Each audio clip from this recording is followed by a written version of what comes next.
Masayang magandang araw kapamilya, Tony Gonzaga magbabalik sa Pinoy Big Brother. Totoo kaya? Kapamilya, mainit ngayon na usap-usapan sa social media ang kumakalat na balita na magbabalik kapamilya daw si Tony Gonzaga at magiging host daw muli sa bagong season ng Pinoy Big Brother next year 2024. Well, kapamilya, kung totoo man ang kumakalat na balitang ito, ang masasabi ko lang ay sobrang kapal naman ng mukha ni Tony Gonzaga. Reaksyon naman ng mga kapamilya netizens, wag na lang matuloy, mag-iwan lang yan, matuto na kayo. Kahit may kontrata, lalayasan lang kayo kasi mukhang pera yan. Hindi na yun mangyayari, tsaka kapal naman ng mukha niya pag bumalik pa siya matapos ang lahat. Nasaan ba loyalty niya? Doon na lang siya kay Marcoleta at ninong niyang may 1 billion confidential fund.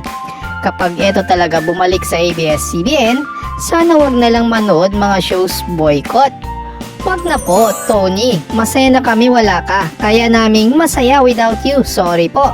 Wag na, maggalaga ka na lang ng asawa mo at anak mo. Madaming pwede mag-host galing sa ABS-CBN. Anong sa inyo, kapamilya?